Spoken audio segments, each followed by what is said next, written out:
ప్రకాశం barrage దగ్గర బోట్ల వెలికితే కొనసాగుతుంది. రోజు రోజుకు ఈ ప్రక్రియ క్లిష్టతరంగా మారుతోంది. పడవల తొలగింపు కోసం ప్లాన్ బి వర్కౌట్ చేస్తున్నారు అధికారులు.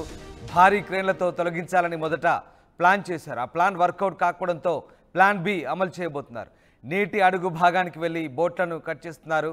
ఈ నేపథ్యంలో విశాఖపట్నం నుంచి వచ్చారు 13 మంది సభ్యుల బృందం. 10 మందితో స్కూబా డైవింగ్ స్పెషల్ టీం ఉంది. పడవలను 2 ముక్కలుగా కత్తిరించే పనిలో బృందం ఉంది. రోజంతా శ్రమించి ఒక బోటును 12 మీటర్లు కత్తిరించారు టీం. గతంలో పాపికొండల దగ్గర కచ్చలూరు ప్రమాదంలో గోదావరిలో ఇరుక్కుపోయిన లాంచ్ని ఇదే టీం వెలికితీసింది. ఇప్పటికే బోట్ల వెలికితీతకు 2 టీంల విఫలయత్నం చేస్తున్నారు. రంగంలోకి 3వ టీం కూడా దిగింది. కచ్చలూరు పద్ధతిలో ప్రకాశం బరాజ్ వద్ద బోట్లు తొలగించే ప్రక్రియను చేపడుతున్నారు. ఇక గేట్లకు అడ్డుపడ్డ పడవలను నీటిలోనే కత్తిరించి తొలగించడానికి ఈ ప్రత్యేక బృందాలు పనిచేస్తున్నాయి. బరాజ్ అలాగే ప్రజల భద్రత దృష్ట్యా ఈ నిర్ణయం తీసుకున్నారు. 120 టన్నుల సామర్థ్యం గల ఎయిర్ బెలూన్స్ వస్తున్నాయి. ఈ ఎయిర్ బెలూన్ల సహాయంతో బోట్లను తొలగించేందుకు ప్రయత్నిస్తున్నారు. ఇక పడవల వెలికితీతకు బేకం సంస్థ చేస్తున్న ప్రయత్నాలకు అయితే ఆటంకాలు ఎదురవుతున్నాయి. మీరు చూస్తున్న ఆ దృశ్యాలు బోట్లను ప్రస్తుతం ఆ భారీ కేన్ల సహాయంతో వెలికి తీయాలని చేసిన ప్రయత్నాలు విఫలమయ్యాయి. అయితే ఇప్పుడు బెలూన్ల సహాయంతో, ముఖ్యంగా ఎయిర్ బెలూన్ల సహాయంతో వీటిని కత్తిరించేందుకు చేస్తున్న ప్రయత్నాలు కాస్త కొలికి వస్తున్నట్టుగా తెలుస్తోంది.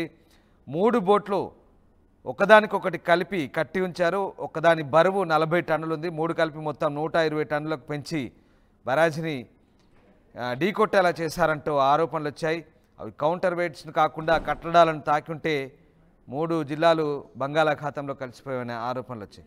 ఈ నేపథ్యంలో ప్రస్తుతం ఈ బోట్లను వెలికి తీసే ప్రయత్నంలో ఉన్నారు. మరోవైపు ప్రకాశం బరాజ్ స్లూయిజ్ గేట్లు, చైన్లు పనిచేయడం లేదని, వీటిని ఎప్పుడు ఏర్పాటు చేశారు, ఎప్పుడు పాడయ్యాయనే వివరాలకు సంబంధించిన సమగ్ర నివేదిక కూడా ప్రభుత్వం తెప్పించుకుంటుంది. ఈ నేపథ్యంలో ప్రస్తుతం బోట్ల తొలగింపు ప్రక్రియకు ప్లాన్ బి అయితే వర్కౌట్ చేస్తున్నారు. ప్లాన్ బి అంటే ఎయిర్ బలూన్లతో ప్రస్తుతానికి వీటిని కత్తిరించి తొలగించే ప్రయత్నం చేస్తున్నారు. గతంలో పాపికొండలో జరిగిన ప్రమాదానికి సంబంధించి కూడా కచ్చలూరులో ఇదే ప్రక్రియను అవలంబించారు. ప్రస్తుతం అదే టీం విశాఖపట్నం నుంచి వచ్చింది. మొత్తం 13 మంది సభ్యుల బృందం ఇందులో పనిచేస్తుంది. అందులో 10 మంది scuba diving special team, scuba diving ఎక్స్పర్ట్స్గా ఉన్నారు. వీళ్ళంతా కూడా పడవల్ని 2 ముక్కలుగా కత్తిరించే పనిలో ఉన్నారు. సో మొత్తం మీద ప్లాన్ బి ద్వారానైనా కనీసం ఈ 3 బోట్లను వెలికి తీసే ప్రయత్నంలో ఉన్నారు సిబ్బంది. ఇక బోట్ల వెలికితీత ప్రక్రియ ఏ రకంగా కొనసాగుతుంది, ప్రస్తుతం ఏ రకంగా సిబ్బంది శ్రమిస్తున్నారు, దానికి సంబంధించిన పూర్తి సమాచారం మా ప్రతినిధి కృష్ణమోహన్ అందిస్తారు.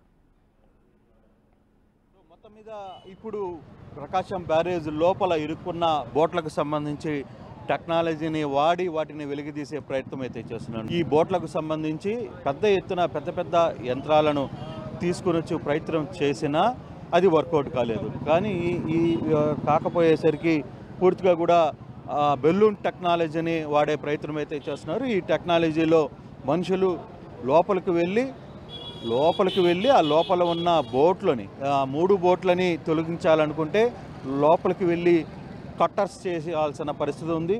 ఒకటి 40 టన్నుల బరువు ఉంది. అంటే 3 బోట్లు ఉన్న సమయంలో 3 బోట్లు ఉంటే దాదాపుగా 120 టన్నుల బరువు ఉండే పరిస్థితి అయితే ఉంది. 120 టన్నులకు సంబంధించి వ్యవహారంలో ఎలా పాసిబుల్ అవుతుంది అనేది చూస్తున్న నేపథ్యంలోనే ఇప్పుడు కొత్త టెక్నాలజీని వాడుతున్న పరిస్థితి అయితే ఉంది. కొంతమంది మనుషుల్ని కిందకి పంపించి లోపలికి పంపించి టెక్నాలజీని వాడుతున్నారు. సో ఎలా దీన్ని ఎంతవరకు వర్కౌట్ అవుతారో మాట్లాడే ప్రయత్నం అయితే చేద్దాం. సార్ ఎక్స్క్యూజ్ మీ సార్, ఎలా ఈ బోట్లని, అంటే ఇప్పుడు ఈ 3 బోట్లను బయటికి తీయాలంటే వెళ్ళిన మనుషులు ఏ విధంగా దాన్ని బయటికి తీసే ప్రయత్నం చేస్తారు? లోపలికి వెళ్ళి పరిశీలిస్తున్నారండి, ఎక్కడెక్కడ ఇరుక్కుపోయింది ఏంటనేది. ఇరుక్కుపోయినాయి ఆ ప్లేస్ను చూసి తర్వాత కట్ చేసి తీయాలని ప్లాన్ చేస్తున్నారు. ఆ కట్ చేయడానికి కూడా ఎక్కడ వీలుగా ఉంటుంది. మళ్ళీ కింద వాటర్ ఫ్లో జరుగుతూ ఉంది. ఇంకా 2 lakhs ఫ్లడ్ వెళ్తుంది, ఇంకా పెరుగుతోంది మళ్ళీ ఫ్లడ్. అందుకని జాగ్రత్తగా వాళ్ళ దీంతో ఏ విధంగా కట్ చేసి 2 ముక్కలు చేయాలా 3 ముక్కలు చేసి తీయాలనేది వాళ్ళు ఇప్పుడు ఇంకా పరిశీలిస్తున్నారు. లోపల నీళ్ళల్లో వెళ్ళి వాళ్ళు వచ్చిన తర్వాత చెప్పిన తర్వాత డెసిషన్ తీసుకుంటారు. అంటే ఈ ఎయిర్ బెలూన్ టెక్నాలజీ అనేది వాడుతున్నాం అనేది మంత్రి చెప్తున్నారు. ఎయిర్ బెలూన్ టెక్నాలజీలో ఏంటి ఆ ప్రాసెస్ ఏ విధంగా ఉండబోతుంది? అంటే ఇది తర్వాత కట్ చేసిన తర్వాత లిఫ్ట్ చేసి లాక్కి వెళ్ళడానికి అది ఉపయోగపడుతుంది. ఓకే. ఇప్పుడు మనం కట్ చేసి ముక్క అయిన తర్వాత దాన్ని అవతలకి తీసుకెళ్ళడానికి ఇటు ఇటు కదలకుండా దాన్ని ఆపడానికి అక్కడ బెలూన్తో మళ్ళీ ఫర్దర్ డ్యామేజ్ బ్యారేజ్కి కానీ గేట్స్కి కానీ జరగకుండా దాన్ని వాళ్ళు చెక్ చేసుకుంటా కట్ చేసే ముందు చేస్తారు. అంటే ఈ టెక్నాలజీ గతంలో ఎక్కడైనా వాడారా సార్? అంటే నేనంటే ఇక డిపార్ట్మెంటు వాళ్ళు ఆల్రెడీ ఇంతకుముందు బలిమెల ప్రాజెక్టులోను పులిచెంతల గేట్ కొట్టుకుపోయినప్పుడు ఇంకా వేరే మధ్యప్రదేశ్లో ఒక చోట ఇప్పుడు వచ్చిన టీం వాళ్ళు చేసి ఉన్నారంట. ఆ ఎక్స్పీరియన్స్తో వాళ్ళు చేస్తున్నారు. చాలా వరకు కూడా గతంలో కూడా పులిచెంతల కావచ్చు, ఇతర బల్లమల్లేరు ప్రాజెక్టుకి సంబంధించిన వ్యవహారంలో కూడా ఈ టెక్నాలజీని వాడారు అనేది అధికారులు చెప్తున్న పరిస్థితి అయితే ఉంది. అయితే ఈ బోట్లని తీయడానికి అంత ఈజీ కాదు. ఇప్పటికిప్పుడు వ్యవహారంలో జరిగే పరిస్థితి కూడా లేదు. దాదాపుగా ఒక్కొక్క బోటుని 3 నుంచి 4 భాగాలుగా కట్ చేయాల్సిన పరిస్థితి ఉంది. ఈ 4 కట్ చేసిన తర్వాత వాటిని ఈ ఎయిర్ బెలూన్ విషయంతో టెక్నాలజీని తీసుకుని వచ్చి ఇక్కడ కట్ చేసే పరిస్థితి అయితే ఉంది. ముందుగా కొంతమంది లోపలికి దిగిన తర్వాత అసలు పరిస్థితి ఏంటి, ఆ బోట్లు ఒకదానికి లింక్ ఉందా, ఆ లింకులకి ఎలా ఉంది, ఒక బోటుని లాగితే మరో బోటు కూడా దానికి తగులుకొని వస్తున్న పరిస్థితుల్లో దీన్ని ఏ విధంగా బయటికి తీయాలి, ఏ విధంగా ముందుకు వెళ్తుంది అనేది చూడాలి. అయితే అనుకున్న విధంగా చాలా ప్రయత్నాలు ఈ బోట్లను బయటికి తీయడానికి చేసినప్పటికీ కూడా అది వర్కౌట్ కాలేదు. ఇప్పటికీ 2 lakhs ఇన్ఫ్లో వరద వస్తుంది అనేది అధికారులు చెప్తున్నారు. అందువల్ల దానికి ఒక ప్రాథమిక చర్చ తీసుకోవాలి, దానికి కొంత ప్రాసెస్ కూడా పడుతుంది. ఈ బోట్లని ఇప్పటికిప్పుడు కట్ చేయడానికి కూడా అంత ఈజీగా జరిగే పరిస్థితి అయితే కాదు అనేది మనం చెప్తున్నారు. అయితే ఒక్కొక్క బోటుని కట్ చేయడానికి ఇది కూడా దాదాపుగా 40 టన్నుల మేర 40 టన్నుల వరకు కూడా ఈ టెక్నాలజీ అయితే ఈ ఒక్కొక్క బోటు బరువు ఉంది కాబట్టి దాదాపుగా 120 టన్నుల వ్యవహారం వరకు కూడా దీన్ని వాడాల్సిన పరిస్థితి అయితే ఉంది. ఇప్పుడు కనీసం ఎన్ని బోట్లు ఉన్నాయనే ఒక సమాచారం వచ్చింది. ఇప్పుడు 3 బోట్లు కనపడుతున్నాయండి. ఈ 2 బోట్లు అది ఒక 3 బోట్లు ఉన్నాయి అంతే ఇక్కడ. సో ఎంత టైము పట్టే పరిస్థితి అయితే కనబడుతుంది? మాకున్న అవకాశం అయితే 3 రోజులు పట్టొచ్చేమో అని అనుకుంటున్నాం. అట్లీస్ట్ 3 రోజులు పట్టే అట్లీస్ట్ 3 రోజులు పట్టచ్చు. సో 3 రోజులు ఈ ప్రయత్నం అయితే చేయాలి అనేది ఇక్కడికి వచ్చిన నిపుణులు చెప్తున్న పరిస్థితి. ఎంత ఈజీ టాస్క్ అయితే కాదు, కొంత రిస్క్తో కూడిన టాస్కే.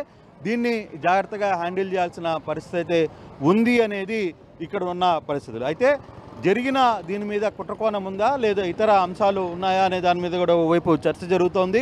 దాని మీద ఇందాక మంత్రి నిమ్మల రామానాయుడు కూడా చాలా సీరియస్గానే రియాక్ట్ అయిన పరిస్థితి అయితే ఉంది. ఒక కుట్ర ఉన్న నేపథ్యంలో అంటే ఈ పిల్లర్స్ని దెబ్బతీయాలని ఉద్దేశపూర్వకంగానే ఈ బోట్లు ఇంత 40 టన్నుల ఒక్కొక్క బరువున్న బోటును లోపలికి వదిలారు. ఇది ఉద్దేశపూర్వకంగా జరిగిన కుట్రే. ఇది మిగతా ప్రయత్నాలు అయితే పోలీసుని చూస్తుంది. కానీ మేము ముందు ఈ బ్యారేజీని కాపాడే ప్రయత్నాలు, ఆ బ్యారేజీని దెబ్బతినకుండా ఉండడానికి తగిన ప్రయత్నాలు అయితే తాము చేస్తున్నామనేది ఇక్కడ ఉన్న పరిస్థితి. అయితే ఇది ఎన్ని రోజుల్లో పూర్తవుతుంది అనేది చూడాల్సిన నేపథ్యం. ఇంకా డైవర్స్ లోపలికి దిగారు, ఈ వ్యవహారాన్ని అంతా పరిశీలిస్తున్నారు. ఇది అయిన తర్వాత కానీ ఒక కొలిక్కి వచ్చే పరిస్థితి కనపడడం లేదు. కోర్టు